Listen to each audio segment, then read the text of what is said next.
These 70s movies went so far that censors didn't just cut scenes, they tried to erase them from history. One was marketed as a real murder on camera until the victim had to show up alive on TV to calm people down. Another was so viciously racist and intense it's still never been officially released uncut in the UK. These are 10 brutal 70s exploitation movies you can watch free on YouTube right now. Number 10, Deathbed, The Bed That Eats. It's hardly any blood. It's almost like a surgical operation.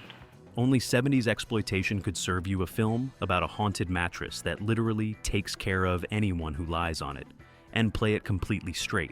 Deathbed sounds like a joke, but the vibe is weirdly sad and dreamy. The whole movie is basically this cursed bed sitting in a crumbling room, quietly pulling people, food, and even luggage down into a strange bubbling soup underneath the sheets. There's no frantic chase, just slow, surreal scenes, while a man trapped inside a painting calmly narrates what he's seeing. Audiences back then barely saw it at all. It vanished into whisper networks, half remembered by fans who weren't sure it even existed. For years, it was this urban legend on horror forums and in fanzines. Now, it's casually sitting online. And if you want more horrific movies like this one, make sure to hit that subscribe button. Number 9, The Witch Who Came from the Sea. She's not a witch. She's beautiful. This one starts like a hazy daydream and slowly tilts into something much darker.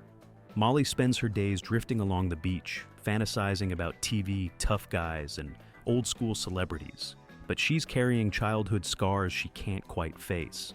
The film blurs her fantasies and reality until the famous men she fixates on start having very bad things happen to them in ways that feel almost ritual, almost like she's acting out something buried in her memory. What upset people in the 70s wasn't just the blood. It was the way the movie ties together desire, trauma, and violence without ever giving you a clean line between them. British censors hated that mix so much they locked the film away for decades, and the rare early prints were hacked to pieces. Watching it now, it still feels uncomfortably intimate, like you've been handed someone's nightmare and told to sit with it until the credits roll. Number 8, Black Mama, White Mama. I've had money all my life. My heart bleeds for It you. didn't get me anything ever. Black Mama, White Mama is what happens when someone takes a serious chain gang drama and filters it through hot, crowded 70s grindhouse energy. Pam Grier and Margaret Markov start off in a brutal island lockup, where the guards, the warden, and half the inmates seem more dangerous than the bars. The two women can't stand each other, but when a transfer goes wrong, they bust out still literally chained together.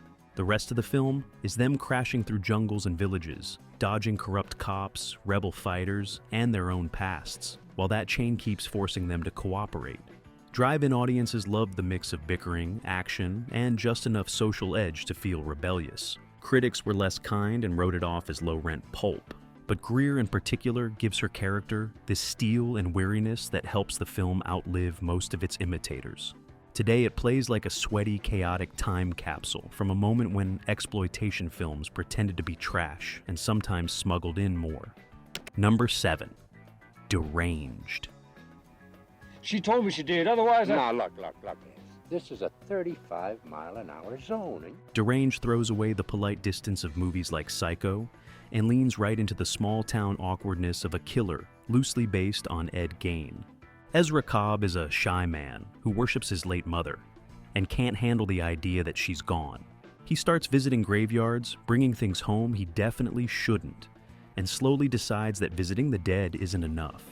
What really rattled people were the little touches, the farmhouse clutter, the stiff country conversations, and one kitchen table moment so extreme that many releases simply snipped it out. In Britain, censors either banned the film outright or trimmed it until it barely resembled the original cut. And horror fans spent years hunting down imports that promised extra footage. Under all that infamy, Deranged feels more like a grim character study than a carnival ride. It isn't loud or fast. It just parks you in this man's lonely world and lets the wrongness pile up until it's almost unbearable. Number 6, I Drink Your Blood. I could hide in the cellar. That would be the safest place. I Drink Your Blood is pure 70s panic, bottled into one wild plot. You've got a fake peaceful group of traveling free spirits who are really just bullies hiding behind beads and slogans. When they hurt a local family, a kid decides he's had enough and secretly doses their food with blood from a sick animal, thinking it'll scare them. Instead, the whole town starts spiraling. People get feverish, paranoid, and suddenly every shadow looks threatening. It was the first movie the MPAA ever tagged with an X rating purely for violence, which made newspapers and local councils pay attention fast. Scenes were trimmed, different versions played in different towns, and some areas just banned it outright rather than deal with the complaints. Grindhouse audiences treated it like an event, the kind of title you dared your friends to sit through. Now it plays like a fever dream of every fear the era had about hippies, disease, and small-town revenge, wrapped up in one unforgettable title. Number 5, Frightmare. You going, eh? We didn't finish our chat. Come on. Don't you want to have a chat? Frightmare looks quiet on the surface, a small British film about an older couple starting over in the countryside, but it's hiding something unpleasant under the floorboards. Years ago, they were locked away for very dark crimes. Now they've been declared safe and released. Their stepdaughter notices that lonely visitors who stop by the cottage don't seem to be around for long, and her attempts to figure out what's going on pull her into something much more twisted than she expects. Instead of nonstop shocks, the movie builds this slow, queasy tension as the wife slips back into old habits with an almost childlike innocence, while her husband keeps trying to act like everything is normal. That contrast really unsettled people. Censors flagged it as one of the nastier 70s shockers, and for years, it mainly survived on grainy late-night TV airings and worn tapes. Number 4, The Driller Killer. What do you got, problems or something? What do you got, problems with your old lady? The Driller Killer is less a polished horror movie and more a snapshot of New York City when it felt like the center of the universe and the end of the world at the same time. Abel Ferrara plays an artist barely holding it together in a tiny apartment, living on unpaid bills and noise from a punk band blasting through the wall. The city feels like a constant headache, and one night, his frustration spills over in a very literal way involving a power tool and late-night walks. In the US, it slid into grindhouses without much fuss. In the UK, the trouble started before anyone pressed play. The VHS cover art, bold, nasty, and impossible to miss on a shelf, became a symbol of the supposed corruption of home video. Politicians waved it around, tabloids printed outraged headlines, and the film was banned and heavily censored for years. Ironically, that moral panic turned a scrappy micro-budget movie into a legendary title horror fans still seek out. Number 3, Scum. You might be left alone here, but I'll cut you a bleeding ribbons if I get any of your poxy lip. Scum doesn't need ghosts or masked killers. The institution is the monster. Set in a British borstal, it follows Carlin, a teenager transferred into a system where the staff keep order by looking away while the strongest inmates run the place. New arrivals are tested, humiliated, and broken down, and any sign of softness is treated like a weakness to be crushed. The original version was shot for television, but the BBC took one look and locked it in a vault. The team remade it as a feature film, and the fallout got even louder. X ratings, angry debates in Parliament, court cases trying to stop broadcasts. Campaigners insisted it would glamorize thuggery. Defenders argued it was simply showing what was already happening behind closed doors. Watching it now, especially on a free platform, feels strange. The film is still blunt and ugly, but that's the point. It's less interested in jump scares than in showing how a system can grind teenagers down until the title stops sounding like an insult and starts sounding like policy. Number 2, Caged Heat. Knock your pretty little teeth so far on your throat you're gonna get a picket fence around your asshole. Caged Heat is one of those films that sounds like pure exploitation on paper and still manages to punch above its weight. A group of women are locked in a grim, run-down prison run by a warden who loves control, and a resident doctor whose treatments are more about power than healing.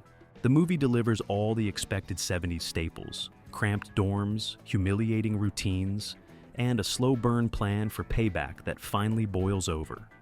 Jonathan Demme, years before Silence of the Lambs, shot it for Roger Corman on a shoestring budget in abandoned hospitals, stretching every dollar with smart blocking and lively performances. Critics at the time mostly rolled their eyes and filed it under cheap thrills, but audiences packed drive-ins and video stores. Over time, people started to notice how Demi gives the inmates personalities and small moments of dignity instead of treating them as interchangeable scenery.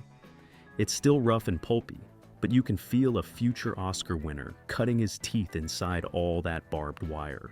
Number 1. Fight for your life. This ain't the damnedest nonsense I ever saw. What in the hell do you think you're gonna prove?